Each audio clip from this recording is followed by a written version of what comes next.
So a lot of people, they know the three R's, which is reduce, reuse, and recycle.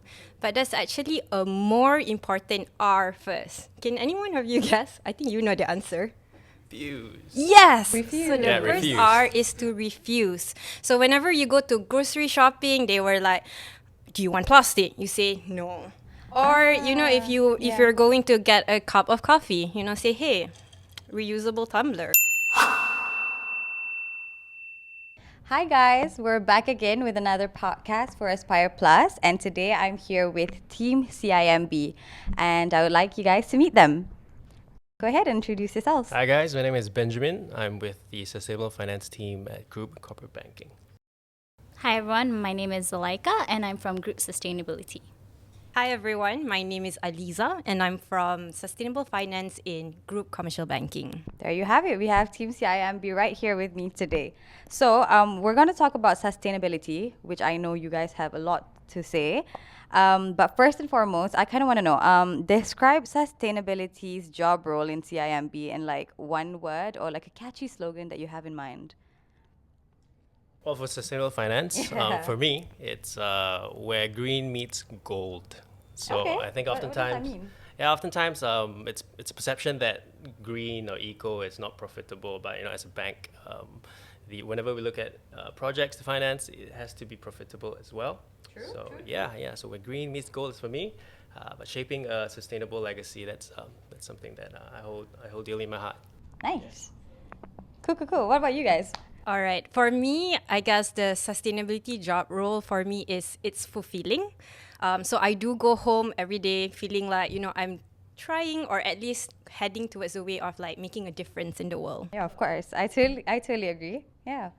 Mine's really boring, but it's passion, and I think you kind of get that from both Aliza and Ben. Even when he said gold towards the end, he's like, it's about building that legacy, and I think it's really great that here in CIMB you work with very passionate and genuine people. That's great. I like that. That's very, very nice. Okay, so we got a quick myth buster of like a true or false thing. Maybe say true or false in your opinion and then kind of tell me what you feel about it. So, first is sustainability in banking dull and boring? Let's be real. What do you guys think? Because you guys work in it, I'm pretty sure it's not that great. I wish it's dull and boring. It's not? It's Nice. Okay, tell me more. Tell me more. Sometimes you wish it was dull and boring so you can catch a breather, but it's not. I feel like every day it's such a new thing. field. Yeah. Nobody knows what we're doing, and not just in Malaysia. Like globally, countries are still figuring things out. And so I work in the social side of sustainability. I think climate, we're sort of we know what we're doing. We know how to calculate GHG emissions and stuff, but the social part we don't know the metrics. We don't know what we're doing. We're sort of like just trying our best. So every day is like a huge learning curve and an avalanche of stuff on you. So yeah, it's not. Love that. Okay, what about you, Eliza? I think for me, it will be a bit of both. So maybe a bit of dull and boring in a sense that you have all the corporate things that you still have to do. You have to do your reporting and whatnot. But I would say it's not dull and boring in a sense that customers comes for financing from different industries. Oh, yeah. So you wouldn't only be tapping onto the banking industry, but it will be industries like everything else, because sustainability is not only for one specific industry, It's the but whole it's thing for from everyone. 0 to 100. Correct. Just in my view, I think it's whether it's dull or boring, it's to each his own, right? Like to echo what Aliza mentioned, reporting to some it's boring. I find it boring, so I prefer to be part of the deal with the client and whatnot. But yeah, it's definitely not dull because like what Zuleika has mentioned, everything is new. Like you have no opportunity to really like. Be very well versed in one because there's this new There's thing. always something coming in. new, Yeah, right? yeah, Okay. Yeah, that's right. I'm a bit offended because I do the sustainability reporting. So, two people are telling me it's boring. Okay, guys. Okay, don't But we help you out as well, Zuleika. Okay, so the next one is sustainability only about going green, like planting trees and recycling? What's that about? Thanks. Definitely not. I mean, my sort of phrase just now is green meets gold, but I think it's more than just green. ESG, everyone seems to focus more on the E side, but there's also the social and sustainable element that really is the core of sustainability. So yeah, I don't think it's all about just going green. Sometimes it's about going just sustainable, just being a bit more mindful about the social impact of the projects that we embark on. Yeah, and to add on to Ben, thinking about planting trees or recycling, that just focus on environment pillar, right? So that's very tunnel vision kind of thinking. To add on social, you have to think about, are these companies treating their workers fairly? Are they paying them right? Are they providing lodging, accommodation, and whatnot? And for governance side, is your workforce diverse? Is it, does it include a lot of different kind of people? Yeah. So I think everything that they said, but I think for a lot of people, they're trying to understand what sustainability is to a bank. And so I think that's why when people say, oh, is it about tree planting? Yeah, a lot of people would have that, like mentality that it's just planting trees and it's just recycling and that's all there is to it. Yeah, and I think it's because they don't know what banks do in sustainability. I think for a lot of people, when I tell them I work in sustainability in a bank, they're like, oh, you mean you do like the CSR clean beach kind of thing? And I'm like, no, we don't. So I think it's that perception stems from not understanding what banks do. Fair enough, that's true. That's very, very true actually. So because you are all in sustainability, right? Did you have like a sustainability background, or is the myth of like I can only get into sustainability if I have a sustainability background like false? What was that like? How was your journey into going into sustainability? Funny, so I'm in group sustainability, so that's the core of everything else that we do, right? Group sustainability is made up of people who don't have a sustainability background. I can count with one hand the people who actually graduated with like environmental science and etc. On the other hand, we have quite a group of people who come from the banking industry, which is obviously necessary. But another chunk, I would say 1/3 or even more, are from people from really weird backgrounds. So I'm from the legal background. And yeah, legal background, decided they want to do law, thinking what in the world would I want to do? And here it actually, like, when you think about what can I bring to the table from the different backgrounds that you have, is actually very applicable, because sustainability is very wide. It's not about one thing. So what mainly I focus on here is I focus on human rights, which you think about it is very, very related to the legal background that I have. So everyone with every background is much, much, much needed in group sustainability. What about you guys? How did you have like a sustainability background, or was it entirely different that it got incorporated into your job role today? Well, for me, when I started my career, I didn't really know what I wanted to do. I graduated with like an accounting background, but accounting was never my passion. So I wanted to do something different. I wanted to, do something fulfilling, right? So I started off with the Complete Banker program in CIMB, in which then after that I joined to do product management. So product management, if you think about it, has nothing to do with sustainability, right? But because I had the passion and I wanted to, move or transition my career to sustainability, and so I've spoke to a few people and whatnot, and then I managed to transition myself to a sustainability role. So I did not have any sustainability background, but if you can show that you are passionate for it, it can be you too. Perfect. What are you? My view, sustainability. I think sustainability is a mindset.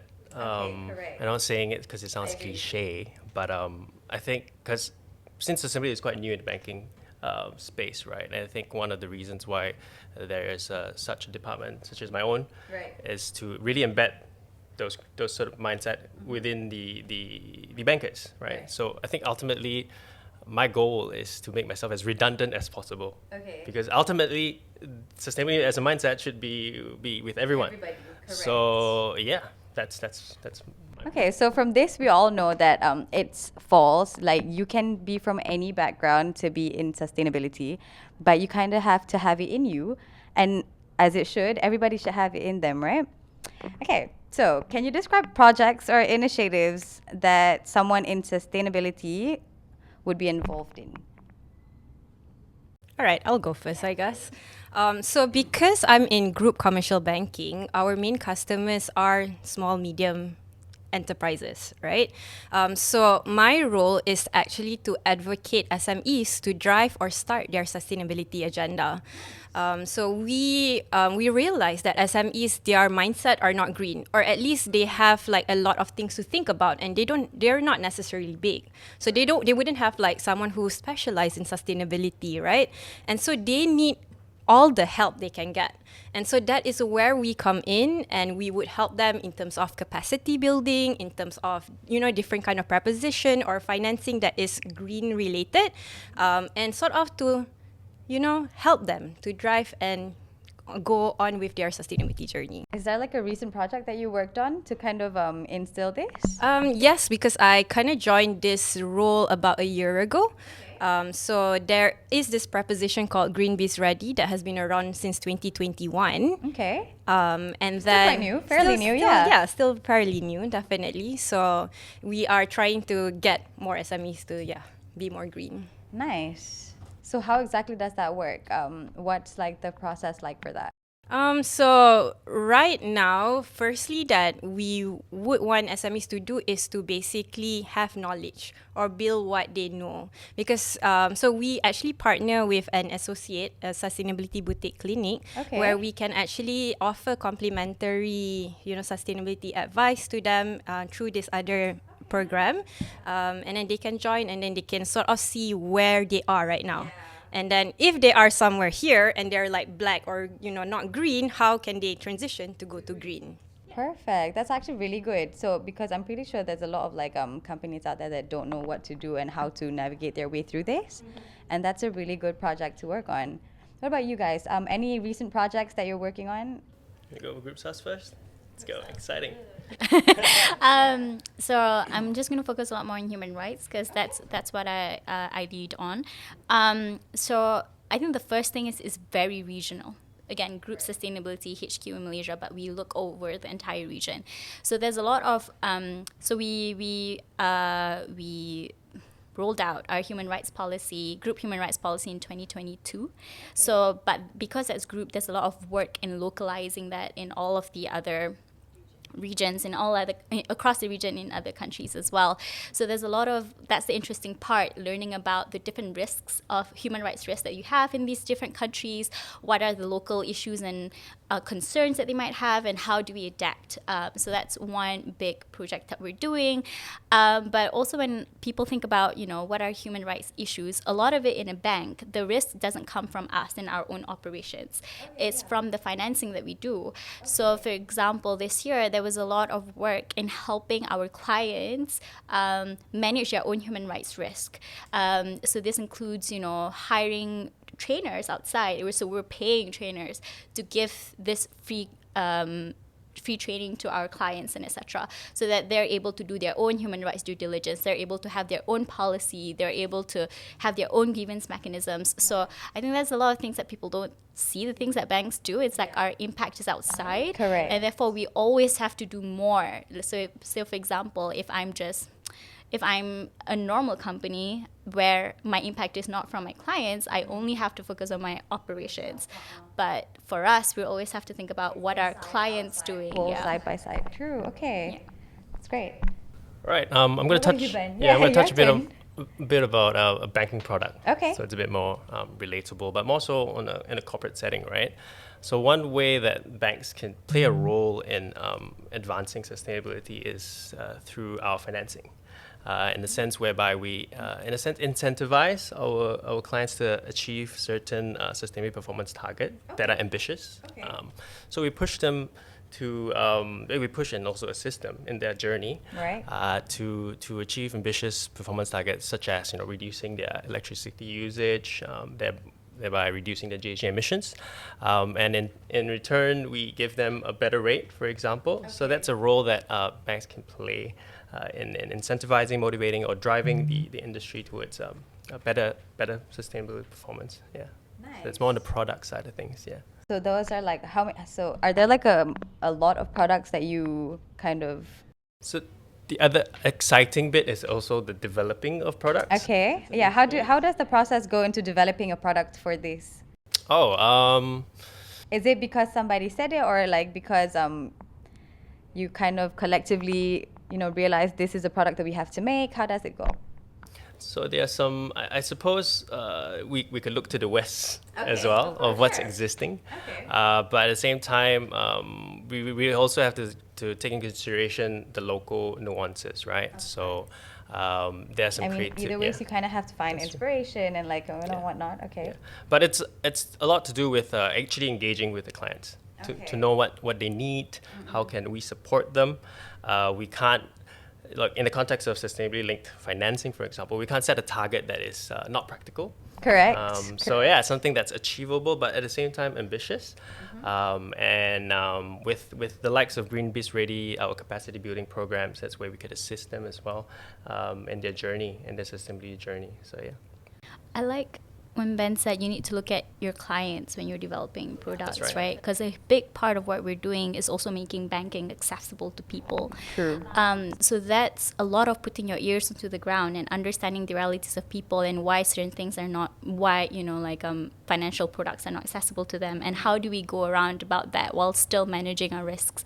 So I think that's also something that we do. And just to add on, I guess, so Ben did mention that, you have to look in the West, but at the same time, our own, like for example, Bank Negara Malaysia, they are heading towards a greener Malaysia as well.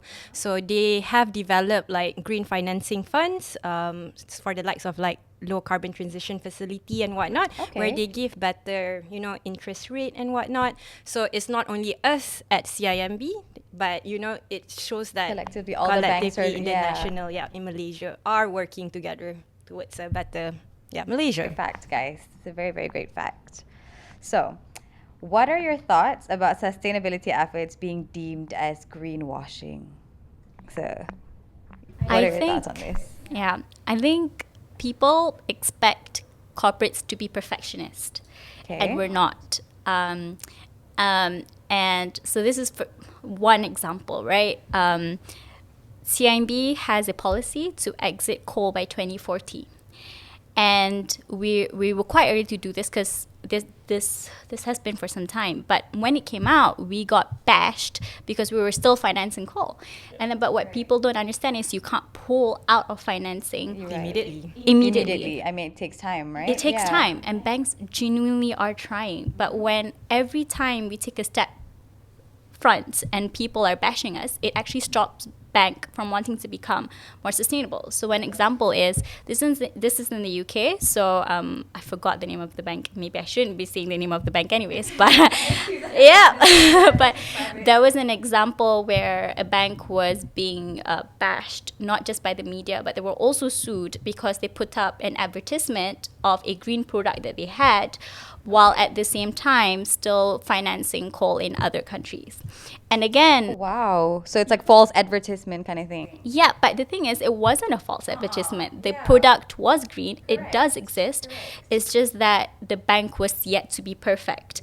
And because of that, the bank then decided to stop any advertisements of any That's green not great products. because then it kind of like hinders the whole progress. Yeah. Yes, and people wouldn't know that there are green products That's true. to buy. So I think when it comes to this, I'm also very passionate, like I also want to make companies accountable, and we all hate greenwashing. Nobody wants that. Correct. But I think at the same time, people have to be very realistic about the transition that it takes for companies to get Yeah, there. you can't just do something and not have like an impact, right? So you have to, because certain things you do will definitely have, more things to come. Yeah, and there's this another thing that's coming up where it's the opposite of greenwashing. It's actually green shushing. Okay, what's that about? When banks gets demotivated about, displaying, their sustainability initiative, there's this thing where, organizations are doing great things, but they're not putting it out there because they're afraid They're to get afraid. sued. Yeah, that's Exactly. true. So you have to like balance it out, make sure that if you are actually doing something, you increase that transparency about it. A lot of thought has been put into it, kan? Yeah, and consumer has to demand for transparency as well, so that we know that whatever they're doing is actually true and good. Just to paint a bit of colors on the necessity of greenwashing claims. So a bit on the, I'll just put on the other hat. The other side of the coin is that, I think it's necessary as much as a business driver, I would encourage more green deals, but it's necessary because it holds all the stakeholders accountable. And so the watchdogs or the not-for-profit organizations that are calling out these claims, I think they are the necessary check and balances. But to Zulaika's point, balance. It's a balanced approach, just transition, and also taking in consideration the local nuances. Yeah. Fair enough. Yeah. But, now I'm bringing back how important your boring sustainability reporting is. Right. So it's necessary. Hence, it's necessary. Data is very necessary in this space because But also I think this is a great opportunity. I'm not trying to sell CIMB, but I'm just very proud of where we are at the moment, where we are, we're taking greenwashing very seriously. We're piloting, our greenwashing policy and etc. So we're taking it very seriously. And in all honesty, when you look at our report versus a lot of the other banks' reports, we disclose a lot more numbers. So I think in CIMB, you can be rest assured that although I've made life very difficult for both of them, sustainability reporting is a thing that we take very seriously. Okay, that's great. So, throughout the years that you've been here, what was the highlight of your career in sustainability? I had to laugh at that because you said throughout the years. I'm not even 1 year yet. So Really? That's how new sustainability is, right? So Okay. it's a new up-and-coming exciting space. But to answer that question... The highlight of like your journey in sustainability. Any thoughts? Well, I guess I can go first. So my highlight for this year, because we are technically still new, right? Okay, fair enough. Was to actually launch sustainability-linked financing for SMEs. So it is usually normal in the corporate space for the past few years, but then we have put it or like bring it down to the commercial SME space. So we are technically the first bank in Malaysia to actually launch sustainability-linked financing for SMEs. So it's basically on the global agenda level, right? We are supposed to hit net zero by 2050. So how are you supposed to get there, right? And that is when we have to focus in terms of our electricity usage and whatnot, and reduce our carbon emission and to decarbonize. So we are trying to get SMEs to focus on their electricity, transition to a better or a cleaner renewable energy, such as renewable energy and energy efficiency. So once they actually decarbonize and we can see that they decarbonize, we can actually reward them with rebates. Oh, that's great. That's really nice. Yeah. So you give people the motivation to do that, you know? Incentive, because that is a form of carrot, and then because a lot of SMEs, they see, being sustainable, it doesn't help with cost. It actually, increase the cost. Okay. But here we are trying to show that if you actually go green, you can get a rebate on your financing, and it'll be even better for your balance sheet. What I'll share instead, because I can't think of a specific highlight. Okay, no worries. But throughout Anything at all. Throughout the 8 months that I've been CIMB, in sustainability as a whole, I've learned so much. Like, this is a lot of learning. We get exposed to a lot of trainings, a lot of conferences. So, but my highlight is, I don't have a highlight because I'm constantly learning. So I suppose it's just been very exciting. Yeah. Nice. I was gonna say on that, one of my highlights was actually being sent to Bali. So I was like, ooh. That is nice. Tell me more. And the villa was so pretty and everything. But it was actually for a training. Oh. Okay. So yeah, and I think that really highlights, because I'm not even 1 year into the company, but it really does highlight how much CIMB really allows you to go and learn, and they take it very seriously. That's really great. Yeah, and that one was actually a regional training for human rights. So it was really cool because I got to meet companies from across Asia and talk about how we move industries forward for human rights. So I thought that was really cool that they gave me that opportunity, and also have a mini holiday in Bali in the meantime. Thank you. But that wasn't the highlight, actually. My highlight, I think it has been so amazing because I work in human rights in CIMB, it's been so amazing to meet the people that we're trying to help, because we do engage with stakeholders. And so one of the stakeholder groups that I met was this group of refugees that are now sort of like have created a sisterhood with me. So it's so beautiful. And how it all started with just work. And we share that common passion to like, especially in Malaysia, when you want to talk about making banking accessible, there's this huge group of people that you need to cater towards. But yeah, it started from that, in hearing their stories and their struggles and understanding where the banking industry can be in, but at the same time building that sisterhood and the relationship with the very people you're trying to help. I think that's very, very precious. That's really nice. That's really, really great. And how long have you been working with this project? So I was actually given the human rights project from my first day. Oh, wow. Okay. And it's been ongoing? It's been ongoing. And the relationship has been great since then? The relationship has been great since then. And obviously, I'm just mentioning one group. We communicate with a lot of NGOs on the ground and etc. So, another important note that I like to say is, so for example, the National Business and Human Rights Plan that's going to come out, that CIMB was one of the very active companies that are in the process of developing that plan. So in that plan also, we communicate not just with the government, but also with a lot of other NGOs. So that's one of the ways that we sort of engage. Nice. Thank you, guys. It was like really, really nice highlights from different point of views, especially the whole relationship that you've kind of gotten out of it. So if sustainability was a superhero, what powers would that superhero have to save the earth? It's a very like a fun, Because I am trying to get SMEs to decarbonize, I guess my superpower is I want to be a carbon sucker. So I want to suck all the carbon in the air and then make sure that the global temperature doesn't increase. And we don't even need to have group sustainability. We don't even need to have sustainable finance.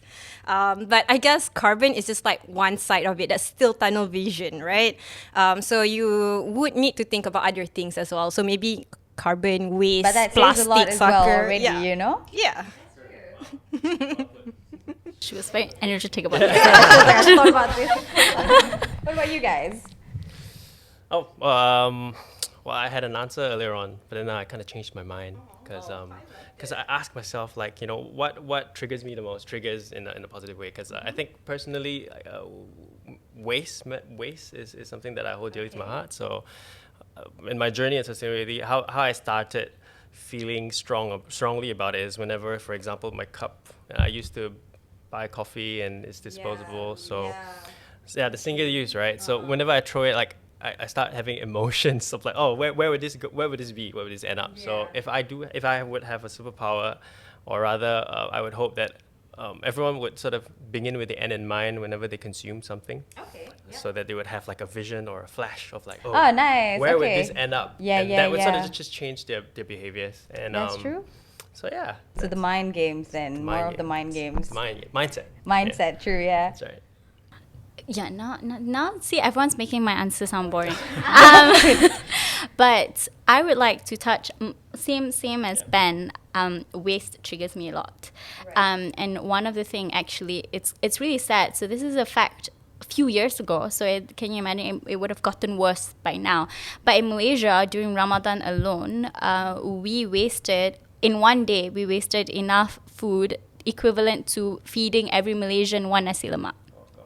And that's one day. And Ramadan is obviously a horrible time because all of the bazaars and the buffets and etc. So I know that sounds like that's not the daily one, but it really, really does paint just Malaysia how much waste of food that we have. And so my superpower, if I had one, would actually to touch all of those waste and immediately for them to decompose without releasing any gases. So Nice. Okay, that's really great. That's very different too. Okay, so last question for today. How can an individual actively contribute to sustainable practices in their daily lives? And this is for our viewers out there. For a very simple one that people feel like, okay, this whole time I could have done it. Okay, I'll go first. So a lot of people, they know the 3 Rs, which is reduce, reuse, and recycle. But there's actually a more important R first. Can anyone of you guess? I think you know the answer. Refuse. Yes. Refuse. So the Yeah, first refuse. R is to refuse. So whenever you go to grocery shopping, they were like, "Do you want plastic?" You say no. Or if you're going to get a cup of coffee, say, "Hey, reusable tumbler." So I you don't know? need your cup. You Thank don't you. need that cup. So you don't need that single use, because I resonate very well with Ben's answer just now, in a sense that even plastic, 1 cup of plastic, it takes about 450 years to actually decompose or break down. It's not even decompose, it's break down. And it breaks down into Imagine microplastic. the amount of plastic each day per and person. it's 450 years, right? So that's your children's. And Children. children's, exactly. And even if you think about where is the plastic waste that you used when you were 5 years old, it's still somewhere there. It's so horrible, right? Yeah, to think of it. Yeah. So refuse before you actually reduce, reuse, and recycle. And recycle should be the last option. this is not my answer, but like just very related to that. A lot of people think it's fine if I recycle, but it's actually, what is it, 9%? Yes, 9% of the plastic that we have recycled, only 9% of plastic that people have recycled actually get recycled. Oh, really? What happens to the others? It gets lost in the landfill and the ocean. And the Oh oceans my. and Okay, fair So- enough. Only 9%, yeah? only 9% globally. So if you think about that, recycling shouldn't even be in the equation. Okay, fair enough.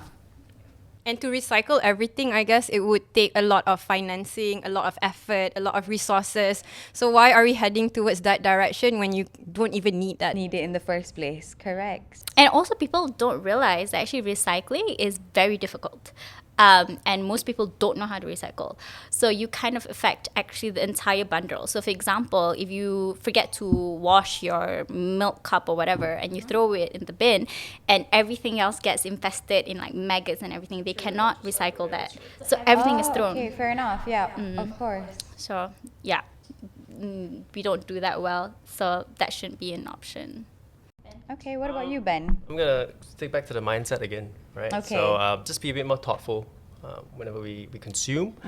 So yeah, and I think behavioral change is something that's quite tough. But if we're thoughtful, Bit by bit. yeah. You can't manage what you don't measure, in a Of sense. course, So of course.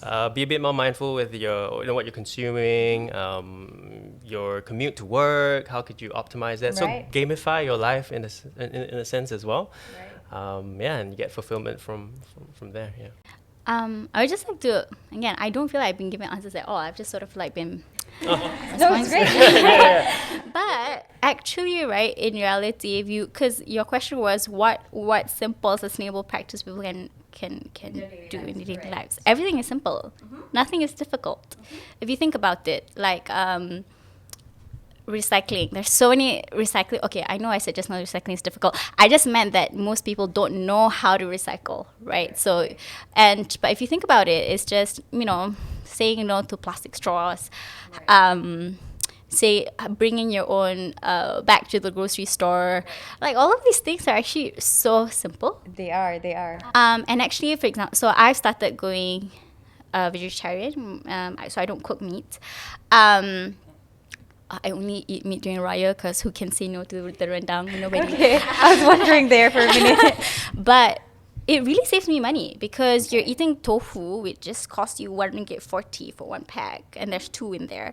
In contrast to buying a chicken that costs so much. In this Correct, probably economy, 10 times we more can't than that. afford it. So, Yeah. so in actuality, like being sustainable is something that is actually very simple, and I think people need to change that mindset. And I know some people say, "Oh, you can say that because you're privileged," but I think when you go back to the roots of how our ancestors used to live, like all of these things, is actually, I know, okay, certain things, for example, having a decomposing bin in your house that costs like a few thousand, that's privilege. Sure, I agree. Okay. But there are certain things that everybody of every age, of every income can do. And I think we need to stop thinking of it as difficult. Like Ben said, having that mindset. The moment you care, you will definitely look around you and be like, Correct. hey, there's You'll so many think things about that it, I yeah. can do. And I'd like to end on one final note about how our ancestors used to live. So I grew up with my grandmother. Okay, no, so far ancestors, right? She's not old. But so she, like, the clothes that I was wearing was from my sister, who got it from my aunt, who got it from her mother, who was my grandmother, who got it from her sister, who got it from her mom. So it was like, I don't know, that clothes has like, you know, clothes so many people. But that is actually what sustainability is about. And if you think Correct. about how your grandmothers live, yeah, that's the sustainable livelihood, you know. So we're already doing this in our daily lives. It's already in our culture. So just changing that mindset. It's not a Western thing. It's not a privileged thing. It's an everybody thing. Well, there you go. There you have it, guys. Sustainability at its best for you. And I want to thank Team CIMB Thank you, for Hannah. a really great session today. And we will catch you guys later. Thank you. Thank you, Bye. Hannah.